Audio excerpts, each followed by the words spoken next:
Hello everyone, Danny here, and in this training session we're going to cover a topic called the drama triangle. So I really like the drama triangle because it's a super simple way of you assessing any relationship that you're having that's not working. Okay, so whether that be relationship with colleagues at work, whether that be relationship with your boss, whether it be your relationship with your partner, whether it be relationship with family members or friends, if it's an area that you'd like to work on and it's just not where you want it to be, then the drama triangle will be at play. Okay, so it's a really nice tool to help you kind of just figure out what specifically is going on. Okay, so here is our drama triangle. Okay, so this counts for any dysfunctional communication, any communication that's just not working. There are 3 positions. So at any one moment in time, if you're in drama, you're in one of these 3 positions. Okay, so the first position that we'll talk about is the victim position. So if we were to think about it as a bit like a catchphrase, the role of the victim in the drama triangle is saying, I can't help myself. I can't do anything. I'm stuck. I'm helpless. Okay, obviously I'm dramatizing that. But the victim is pretty much what it says on the tin.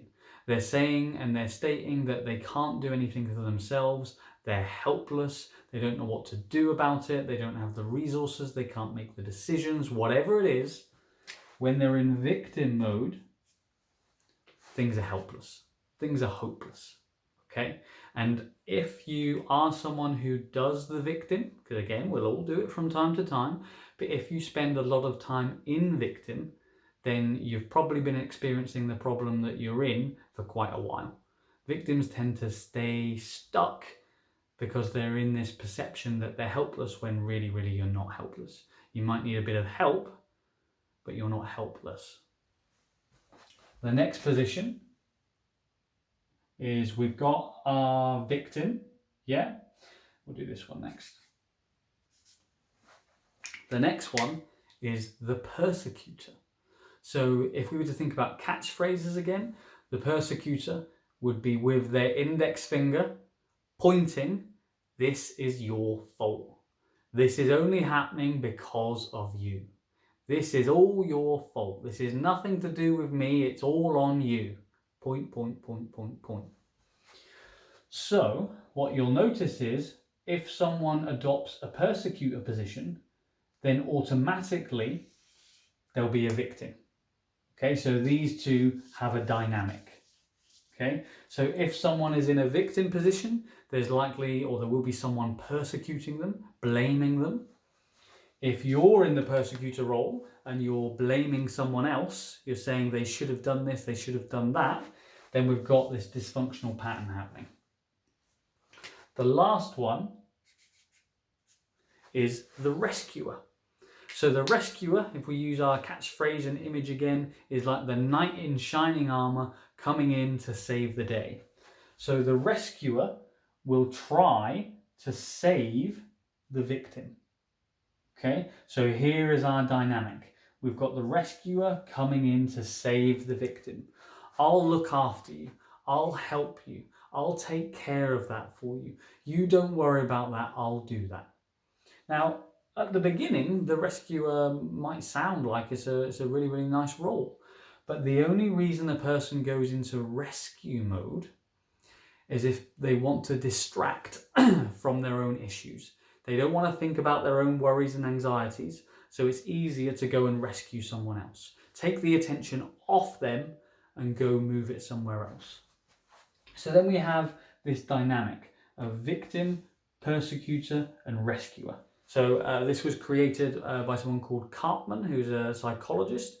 It's commonly known as the drama triangle. I think that's a better name. So think about a challenging relationship that you have. Now, what position do you often find yourself in? Let's say, for example, you find yourself going to victim mode. You feel a bit hopeless and a bit helpless. If you're in victim mode, who's your persecutor? Who do you find blames you? Who do you feel puts you down? Who do you feel shouts at you? When you're in victim mode, who comes along to rescue you? Who helps you out? Who does things? Who sort of helps out and helps you along the way? And what may happen is you'll rotate positions, and this can even happen in the same conversation. So for example, if I'm in victim mode and I'm saying I'm helpless, I can't do anything, I can't do anything for myself, I need someone to help me out. Someone comes in, rescues the day, I'll help you sort this out, I'll take care of it, you stay there being helpless, I'll look after you. Then all of a sudden I say, well, you're not looking after me right. You're not doing it the way I want it to be done. You're not taking care of stuff the way I want to do it. Now what's happened? I've moved from victim mode and I've become the persecutor. My rescuer has just switched to victim, and then round and round the triangle we go.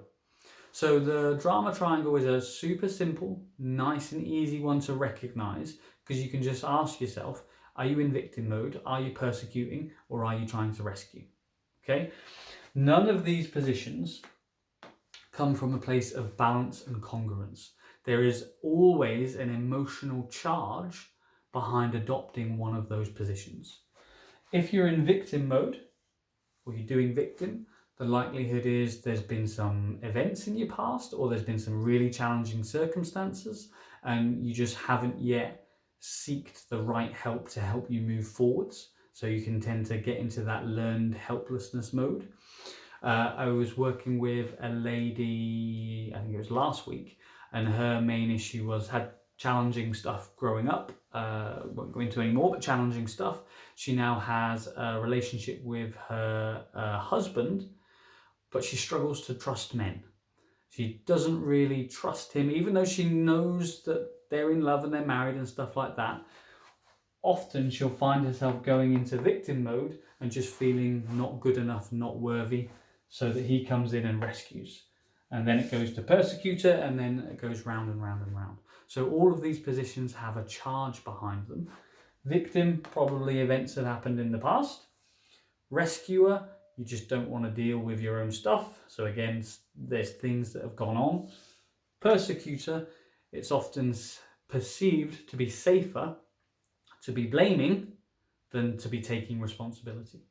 So it's easier for me to sometimes shout and say, you should have done this, rather than to look inwards and think, okay, what did I contribute to this? How am I involved in this?